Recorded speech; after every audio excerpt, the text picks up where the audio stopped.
This is a journey into sound. A journey which along the way will bring to you new color, new dimension, new values, and a new experience. Welcome to the G-Spot Podcast. I'm your guide, Katie Silcox, bringing you your weekly self-love soundbite. Join us for conversations around sex, spirit, and all things self-care. All things self-care. All things self-care. This is a journey into sound. Uno, dos, tres, cuatro. You are a G-Spot Podcast with Katie Silcox.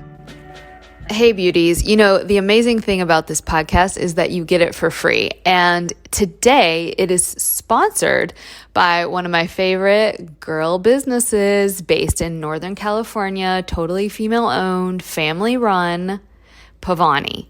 Pavani actually means purity. And I personally use their products because they're amazing. They're organic, they're vegan, they're handmade by these beautiful Ayurvedic herbalists and totally Shakti empowered. I love their stuff. I particularly am digging their coconut milk bath right now. I've been doing a lot of Ayurvedic milk bathing, which is actually a beautiful Shakti ritual that cleanses the body, pampers the skin, calms the senses, and coconut milk is an option. You can use their coconut milk bath. It's got Himalayan salt in it. It's got cardamom, turmeric, Epsom salts.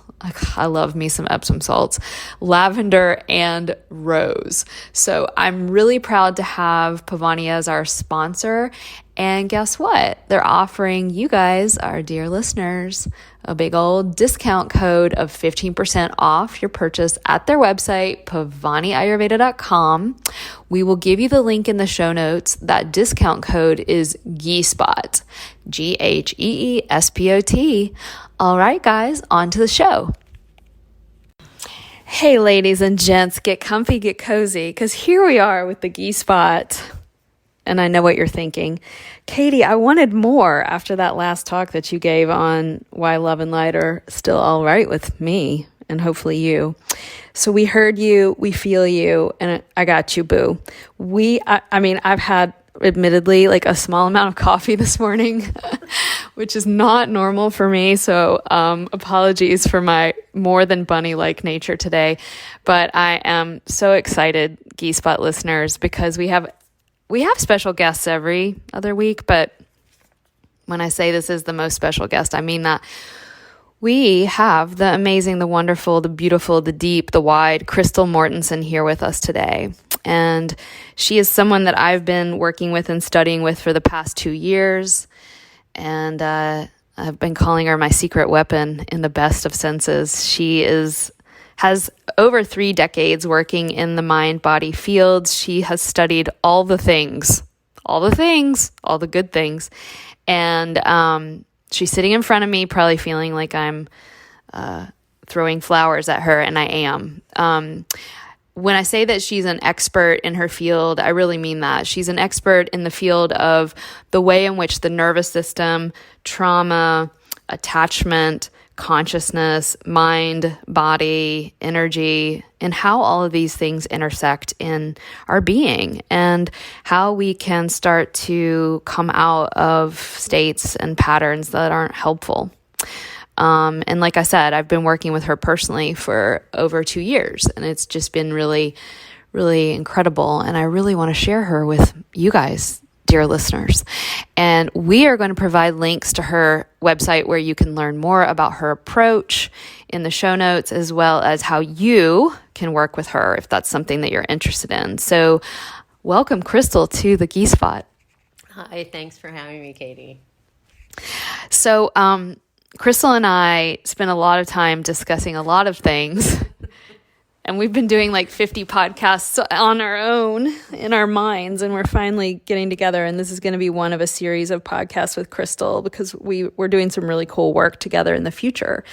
So what I want to talk about today is this idea that I learned from you about the healing vortex as well as the trauma vortex. So for people that are totally new to this, like, how would you define the healing vortex and the trauma vortex? Like, what are those things?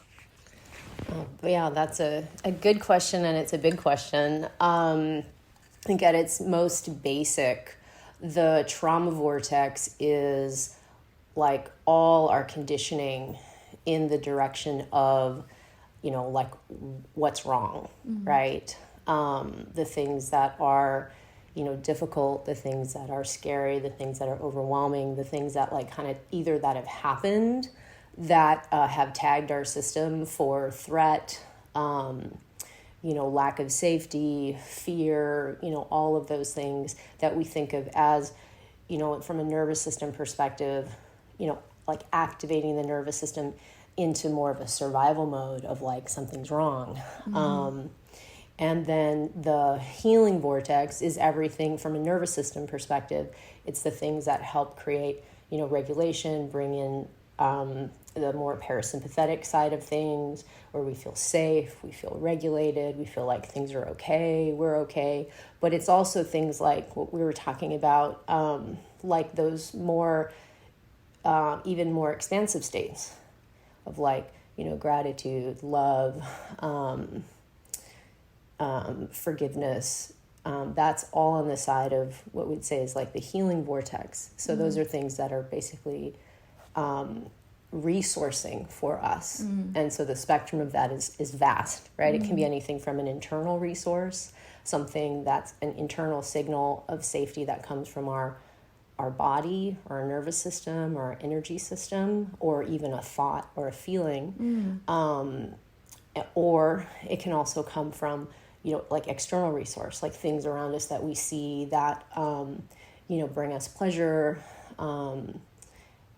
interest, curiosity, something that reminds us of something good, or like looking at the ocean and gives us a feeling of expansion.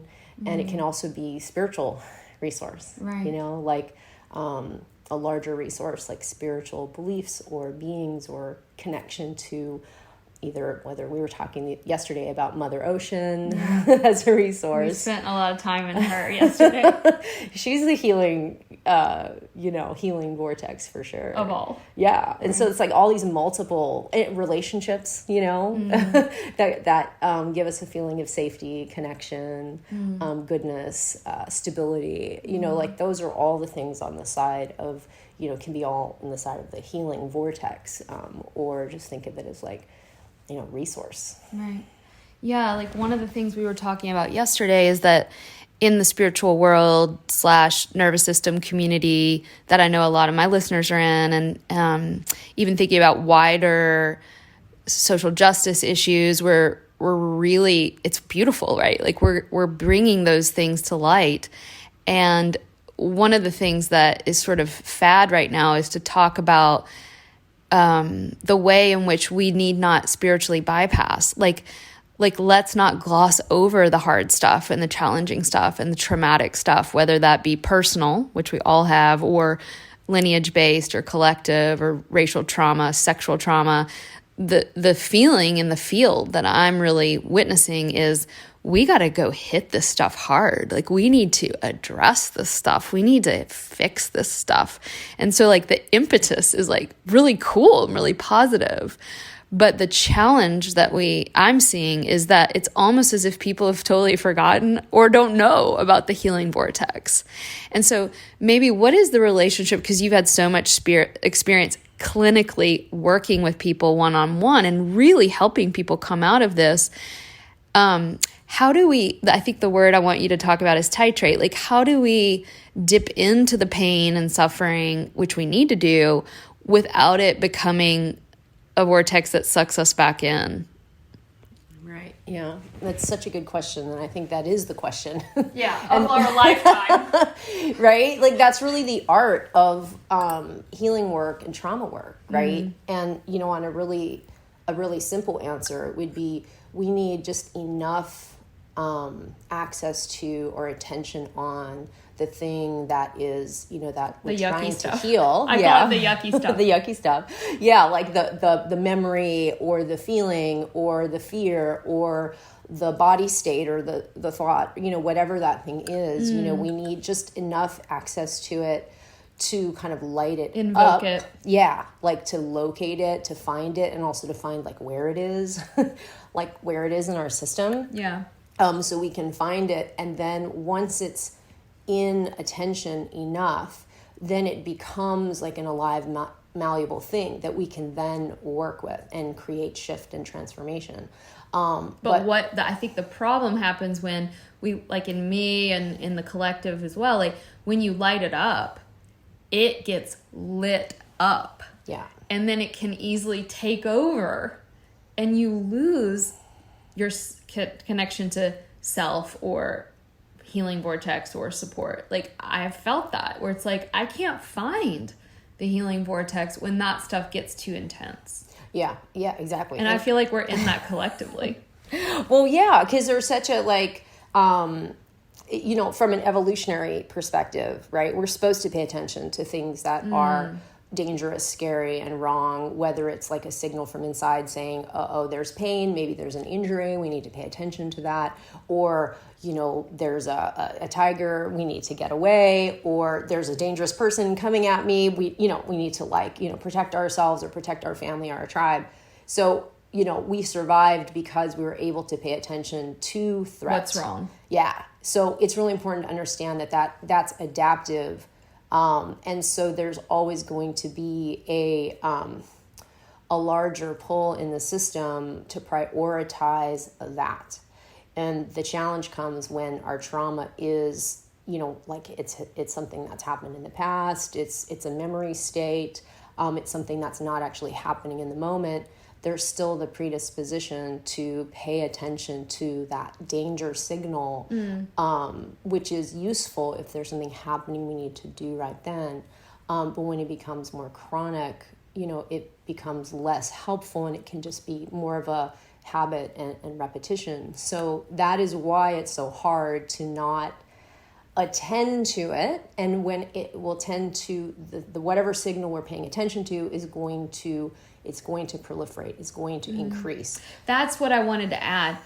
Whatever we're paying attention to, this has been a central spiritual premise for 5,000 years. Like whatever we pay attention to the most will proliferate. And so we don't want to become Pollyanna and think the world is perfect because that's going to feel better.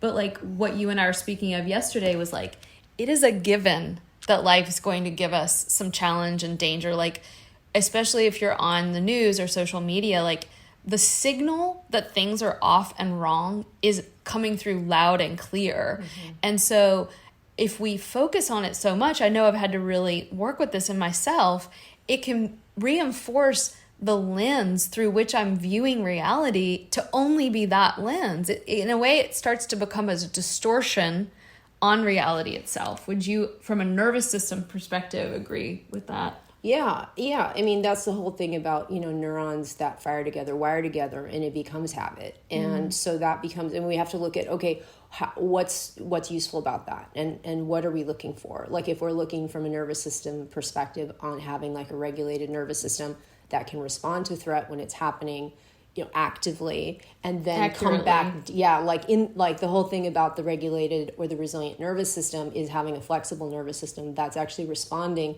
appropriately to what's happening in that moment in the environment.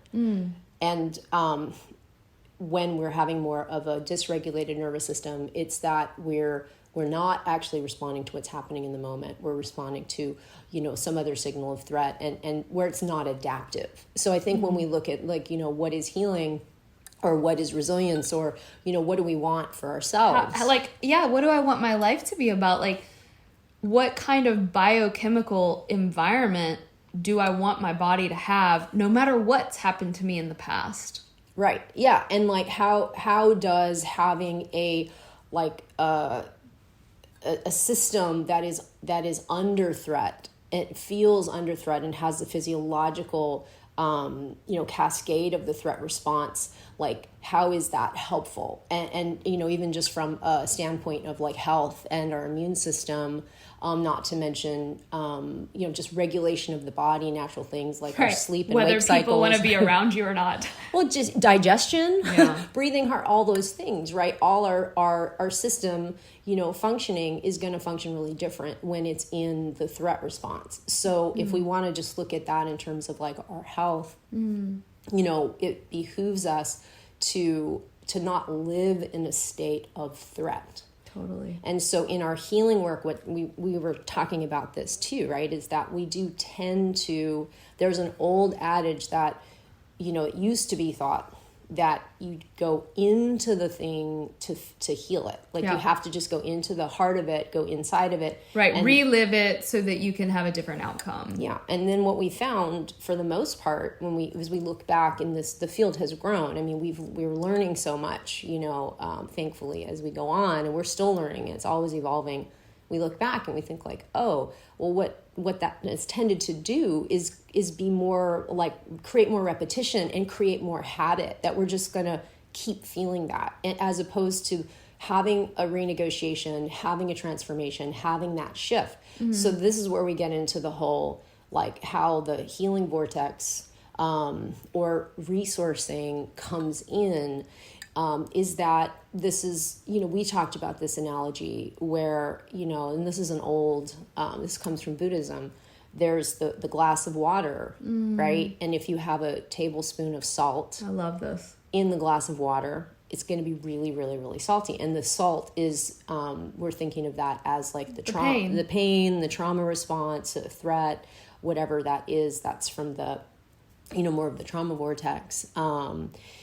And so, but if you put that same tablespoon of salt in the ocean, it's not really going to make that much difference, right? It's going to be absorbed by that, or dilute, it's more diluted. Right. And that's the thing with trauma, is we need to be able to kind of have it be more diluted, right? And have a larger field, like a field that's larger than that we have access to, or that salt trauma vortex will just, keep signaling, and it'll continue to be predominant, and our physiology will keep signaling off of that. And so will our emotions and our thoughts and our relationships and our habits and all of that. Yeah. And so I think of like what Rosalind Briere says is so good, is the solution to pollution is dilution. Wow, that's so cool. It's not denying the pollution. Yeah, exactly. It's not saying there's no pollution here. Yeah. That brings me to another thing I wanted to talk about and mention is like in my own journey, I've worked with you, I've worked with lots of teachers, I've had great people in my life. And one of the most beautiful experiences has been for someone to look at me and say, look, like, I get it. I get why this has been really hard, or I see you, or, here, there's something within all of us that's compelled to want to have someone witness our pain and to tell us that we're not weirdos, that we're normal, that it's a normal response to what was experienced in the past. And that has been invaluable, like to have you mirror to me, like, hey, I hear you, I see you, I get you. That totally makes sense. And yet you never let us stay there very long. And so the value in being seen in your pain, and the value in it not becoming the new identity. Yeah. Right. And I think, what you're touching on with that brings us into the attachment side of things. Okay. Right? So, yeah, that's the relational and the attachment side of things. That's what a good therapist should be, is a rewiring of attachment. Yeah. And that, to not be rejected or dismissed or gaslit. And I think that might be part of what's coming up for folks when it's like, okay, you're denying, to deny the pain, and to be like, oh yeah, like we're not going to attend to that, or we're not going to acknowledge that. We're going to kind of just move off of that to the good thing or the positive thing. Or the thing I like. It's like, it's true, the sort of almost like that's not happening thing, or that's not important. It's like that you're at the dinner table at Thanksgiving and you're like, I want to talk about our family issues. And your family's like, in England, they have a funny phrase and they go, oh, motivica. Like, let's not look at that. Like, have another whiskey. Right.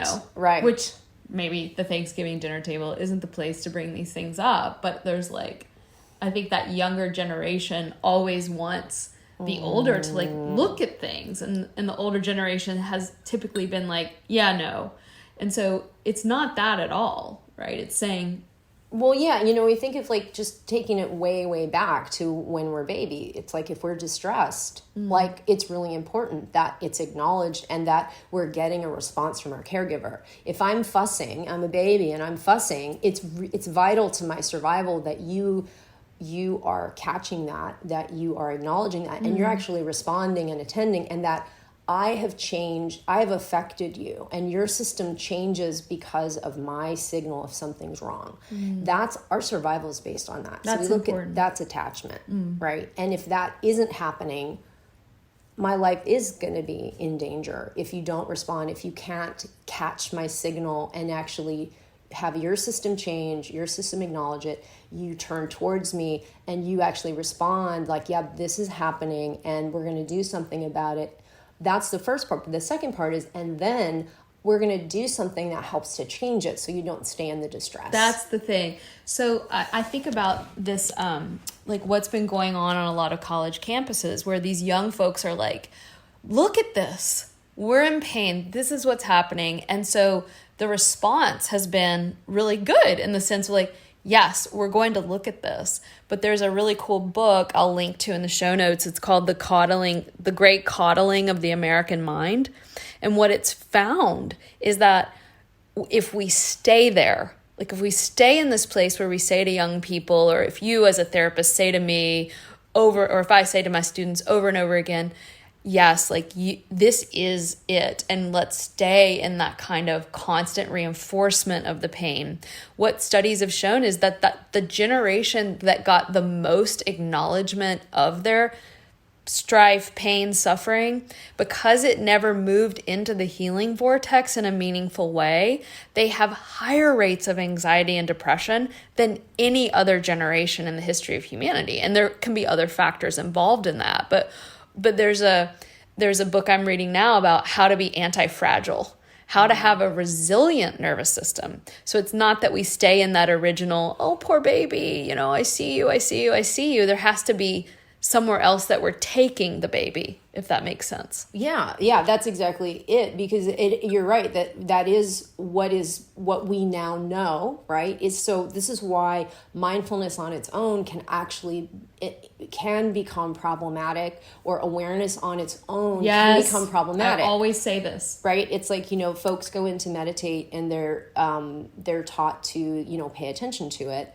However, if there's trauma, if there's distress, if there's dysregulation, and we just become aware of it, but are impotent at doing anything about resolving it or having an influence on it, right? Then we get more anxious, we get more distressed, and there's more helplessness. And trauma, that's one of the main pillars of trauma is helplessness. It's like this bad thing happened and there was nothing I could do. There was nothing anybody could do, or nobody was there. And so then it reinforces helplessness. And that is one of the most, destructive things like in our nervous system, is to feel like there's nothing we can do.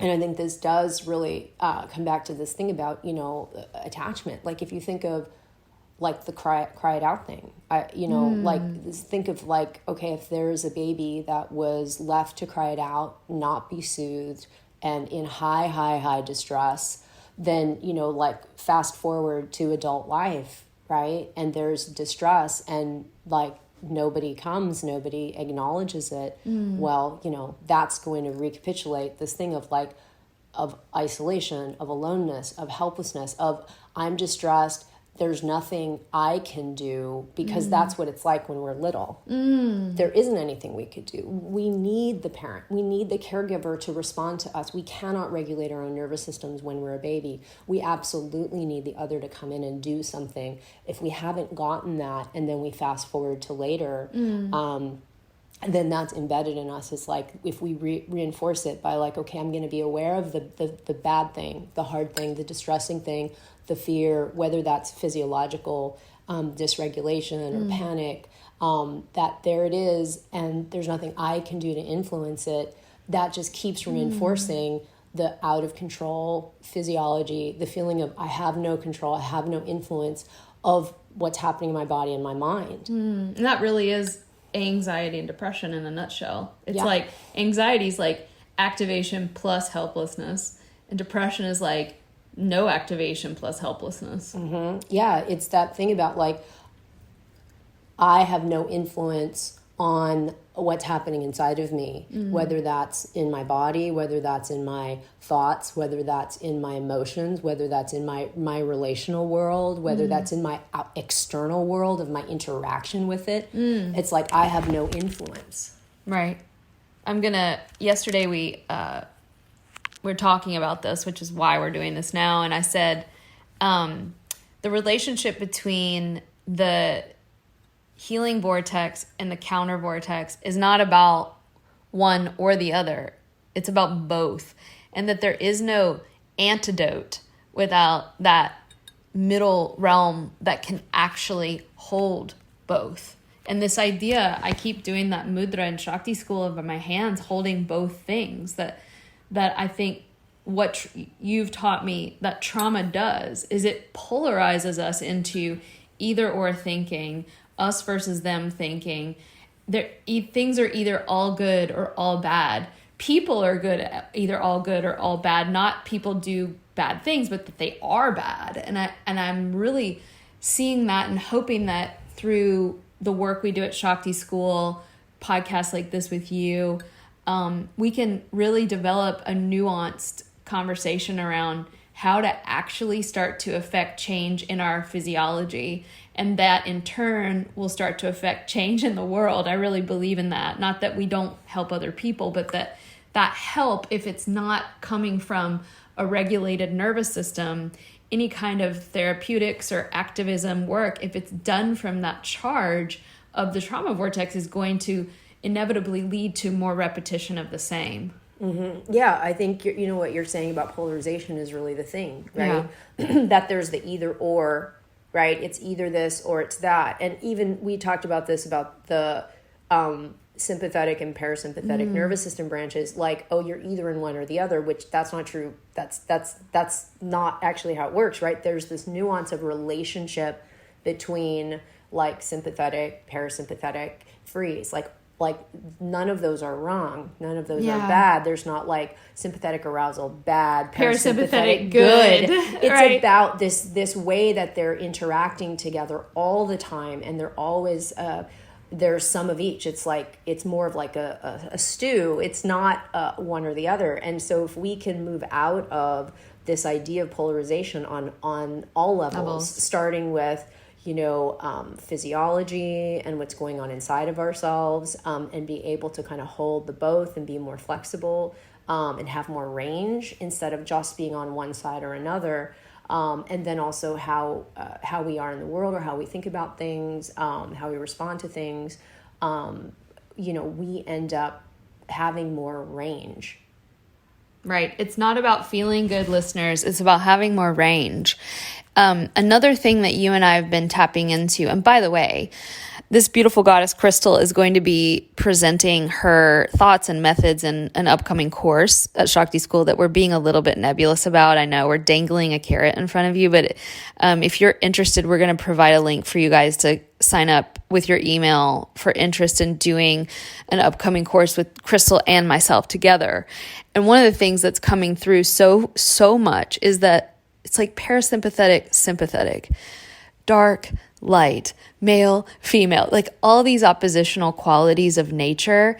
That's actually not where the healing vortex is. Not the parasympathetic nervous system. The healing vortex is this third realm. It's like this other realm that is behind sympathetic activation, that's behind freeze, that's behind all these things, that is, I don't want to say beyond, but a little bit like we're accessing something that's not touched by duality. And maybe speaking to this third realm, like there's this part of us that we're learning to have a relationship. It's almost like a shamanic rebirthing of this part of us that, because of scary stuff or bad stuff, leaves us. Like, so maybe I don't want to take too much of your time, because I know you need to get to your surfing, because she's also a surf master. What is this third realm that we're re-inviting back into the body that can kind of, I say it pushes the eject button and leaves, like the soul, like, inviting yourself back into yourself. Wow. Just that. That's, just a simple question. Well, I mean, here's a better way. Yeah.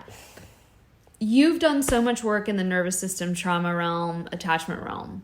I've done so much work in the spirituality realm. And what we're seeing is all these things that the ancients have been teaching us might have some value. What is now, in your own experience of this stuff, the role of soul, spirit, God, whatever we want to call it, in recalibrating the nervous system and healing? Because you've said to me, like, this matters. Like, we can't divorce these physiological, psychological, energetic phenomenon from spirit. Mm-hmm. Yeah. This is such a big topic, right? And that's why we have to do a whole course for our students on this. Pretty much. I think that on a really simple level, I'd say you talk about the third, right? We've got the two sides, the duality, right? Yeah, and then we've got the third. And I think what can happen experientially, or the best answer, is the experience of what it's like to experientially hold that space of the third and be in relationship with the two sides. Wow. That when we're able to have that internal experience of what that's like, we access something besides the two. And I feel like that's probably the simplest way to say it's about, like, being able to once we have that experience, the answer for ourselves starts to come, because we start to feel, what is that third? Who am I? Yeah. The great mystical question. Yeah, and what's beyond the duality? What is that? What is it like, not conceptually, but experientially, and in an embodied way to access that? Exactly. And that's also the thing, right? It's not going like, okay, there is the trauma vortex, healing vortex, and one's a bypass and one is the truth. It's like we're going beyond that and saying, okay, there's the trauma vortex, there's the healing vortex, and then there's this place from which we can be in relationship to both simultaneously. Right. Yeah. Right. Exactly. I think that there's a funny definition of the type of tantra that I practice and teach, and it's dual non-dualism. Right? Like, pure non-dualism is a spiritual bypass. It's like, I'm only going to be with the oneness of God, and that in a way is bypassing the very real need for the individual personality and soul to be loved and valued and expressed and longed for, And then there's pure dualism, which is just trauma, right? It's like either or thinking. And then there's this other realm where you get to have a relationship with the very messy reality of being an authentic, feeling, living, breathing human being. And you get to be connected to the divine that is you and lots of things outside of you. Like, that gets to coexist. And I think those are the juiciest, most alive, interesting, resilient people. Right. Well, and you're touching onto like almost like another place that can get polarized. That when we're connected to the divine, we're not embodied. Right. right? That somehow that is a bypass of the body. It's like, that's another split. So we're like actually coming to like a whole nother polarization that happens for people, which is unnecessary. Right. So this is the next I'm either with piece. God, like in the Judeo-Christian perversion of the original good tradition, which is the body is the realm of misery and sin, and God and heaven are this thing that you will be with and long for. Like anything worldly, most by definition, is sinful. Right. And so we step into this next realm, which is, okay, what happens if our connection to the divine, whatever that means for you, right, actually can be an embodied experience. Bringing the divine back down. Not polarizing, right? And so that's a big thing that, we've been talking about and I've been really working with in my practice, is the embodiment of consciousness. Yes. That's Tantra. That's the definition of Tantra. Yeah, and have it not be this conceptual, like, out there thing, but actually, like, we can actually feel what happens when that comes into our tissues. We can. And you, dear listeners, certainly most definitely can as well when you join our course. No, I'm kidding. We can do it right now. I mean, I guess I'm thinking of our listeners, like, what is a way that we can begin to enter into inviting the divine into our tissues right now? Wow, good question. Okay, so my feeling is, or what I usually like to start with folks, is to start to learn how to, like, basically it's different levels of perception. So to develop, right, the ability to perceive something besides the, what we're normally perceiving in terms of more material in our body, right? And I think the way to begin with that, or the easiest way, is to work with earth energy. I agree. Because that connects us to something that is an energy,